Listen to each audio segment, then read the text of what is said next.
Well, tonight I made a mistake and did not make sure that my microphone was working. So this film's going to look like a kung fu film of the 80s and 90s with my mouth moving and not lining up with anything that's being said.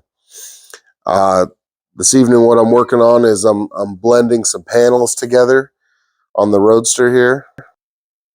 I have a 49 Lincoln trunk lid and hinge panel that I'm using. Of course, I had to narrow them to fit.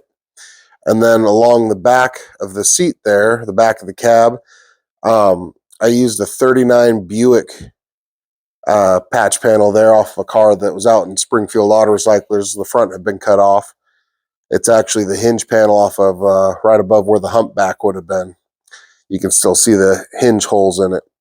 I needed that piece because I don't have an English wheel and it has compound curves that wrap around the back and have the little swoop down to the trunk. It wasn't extreme enough, so I still had to use some pie cuts to get enough swoop in it for it to meet that 49 Lincoln hinge panel there.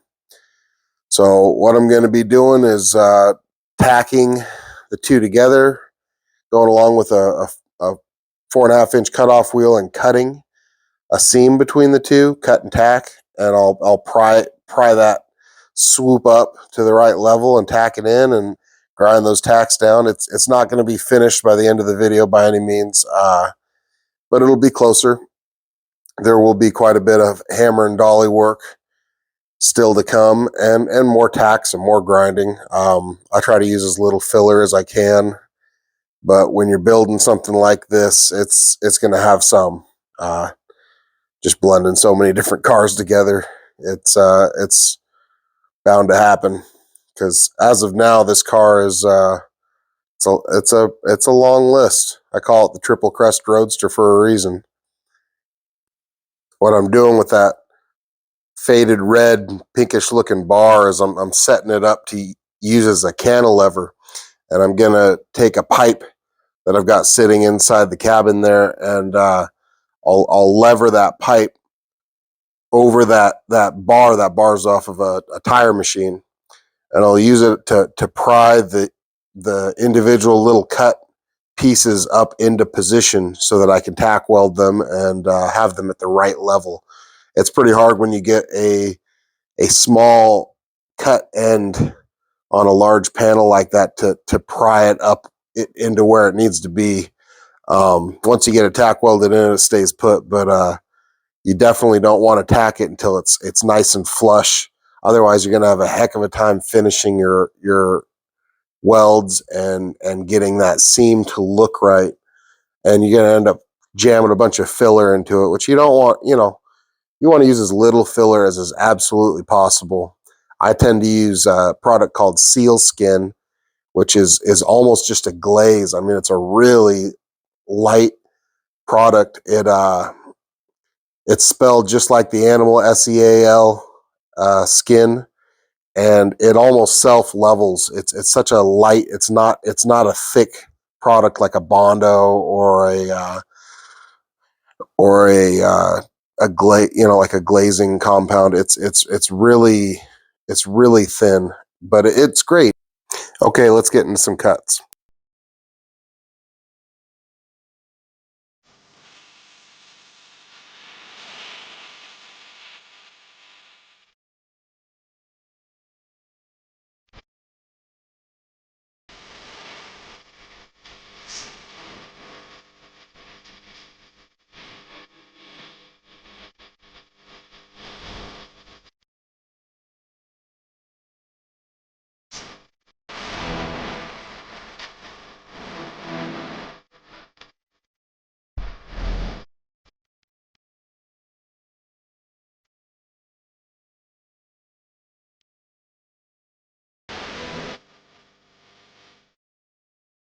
Okay, here's the results of that little effort there.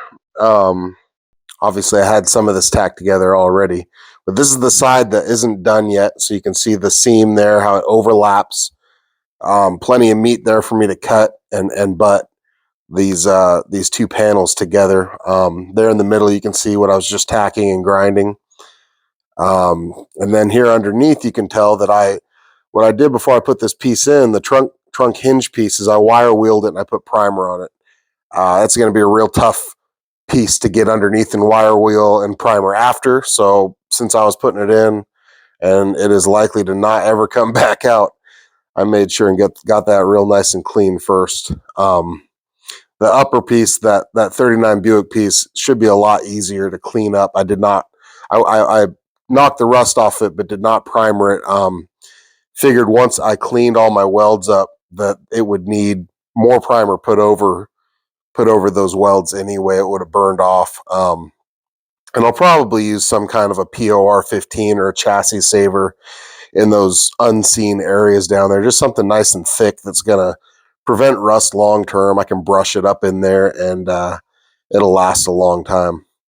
Here you can see the holes from the 39 Buick where its trunk hinges would have been. They were broken off when I got to it. So it's just is what it is. Had to cut the substructure off of that because it had reinforcement to support the trunk hinges that were on the Buick. Of course, I didn't need that for this small panel. The seat that's sitting in there is not a seat I'm going to end up using. That's out of a 50s French car, a Dauphine, I think. I test fitted. It fits.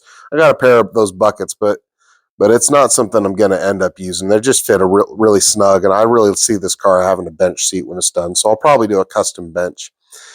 You know, this car was a pile of panels when I first brought it home.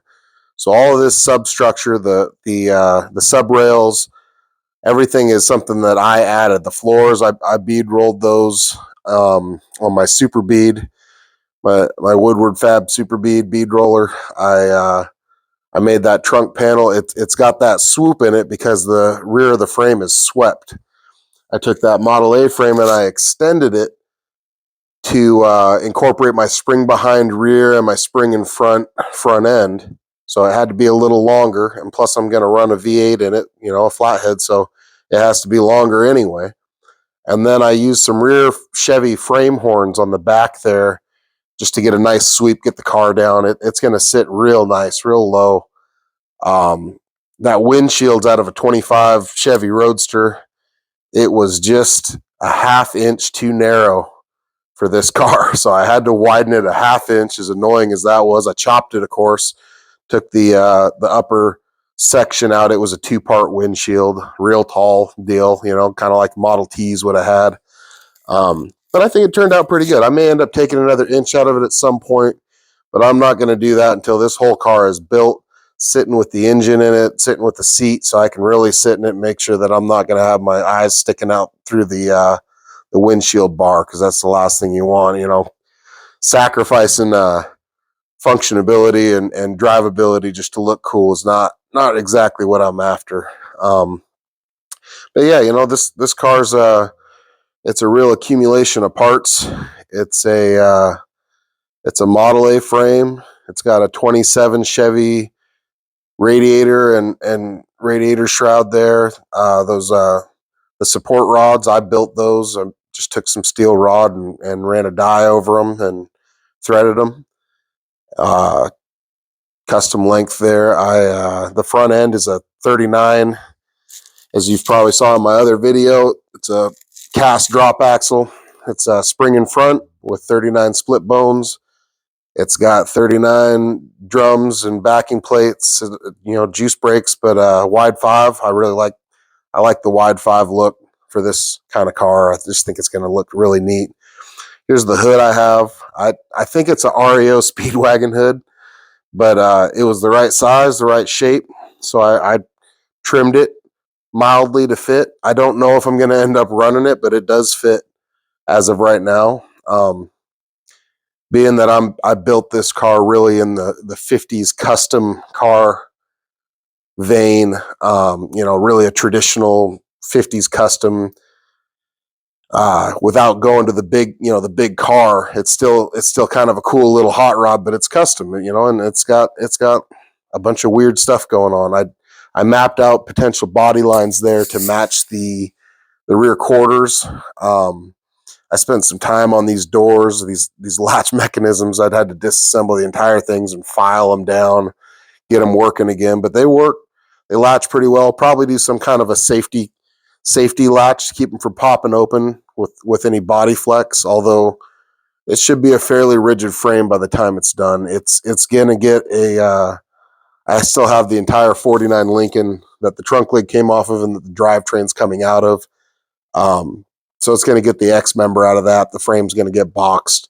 It should be pretty stout by the time it's all done. I really like the profile of the car, though. I really think it's coming together.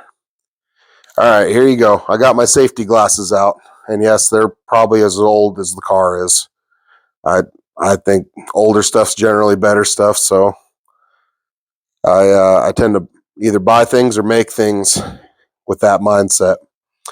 But here we go. I'm going to get back into cutting and tacking and get a little more progress here for you guys.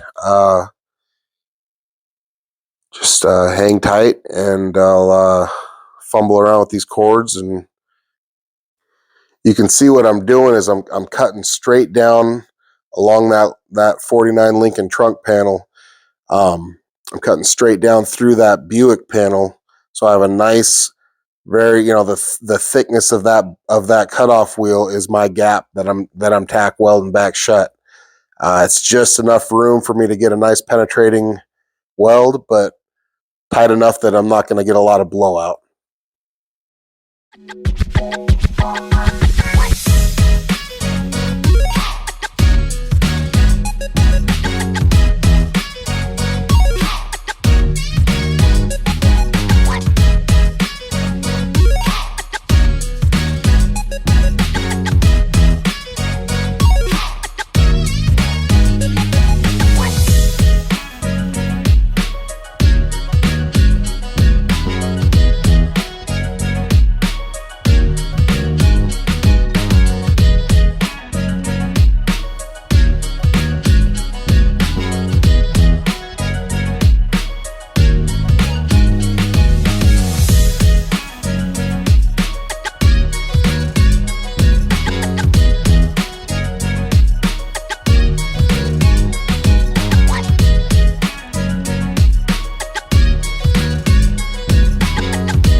Okay, here's the final result. It's pretty smooth. It needs a little more work. It needs a little more grinding. It needs a little more, more tacks. Certainly some hammer and dolly work to really blend it and make sure that I'm not too lumpy in there, and make sure I'm not using too much filler. I'm really digging the profile. The profile is just what I was after. The back of that, what would have been a '27 Chevy Roadster, is pretty straight across. So this is kind of a nice blend. It's got some curve, but not too much curve. I've really tried with this car to not force it too much. There's the trunk hinges. They're pretty pitted. I'm probably not going to be able to use these. They're pot metal, so I doubt I can re-chrome them. They're neat. They're a neat looking hinge, though. I kind of wish they looked like they did on the inside, on the outside, because they're clean underneath. But I'll probably have to buy another set. And of course, '49 Lincolns are super rare, and their trunk hinges are probably going to run me a couple $100. But they're a neat look, and it was really the way to build this. Hitting the easy button, using the upper panel and the trunk the way it was made from the factory. It takes a lot of the math out of it. It makes the hinges work really well. There's no binding. It really it's a smooth way to do it. I'm really starting to dig the look of the car, though. I really like that Dodge Touring body because it almost has an airplane cockpit look to it. the way it swoops down in the front there. I like the back. I like the profile. I think it's really coming together. It's nice and wide for this style of car. It's got a lot of leg room. It's nice and deep. I'll be welding that substructure, the sub trunk structure, back to the trunk lid here coming up. But first, I got to clean it all up and primer the inside. Prevent as much rust as I can, keep it looking nice. There's quite a bit to go here still. Once it's got a body on it that looks really like a car and is really put together, then the body comes off and the whole thing gets blown apart, and I get to start on the framework. Largely, I'm trying to get it put together so it looks like a car, so I can take it down to the DMV and get them to tell me, yeah, it has no serial numbers on it. And then I go to the state police and they say, yeah, it has no serial numbers on it. And then I get assigned a new VIN number by the DMV. I appreciate you guys watching, hanging with me tonight. I'll keep putting up new videos, keep getting more content going. You'll see a lot more of this car. Make sure you like and subscribe.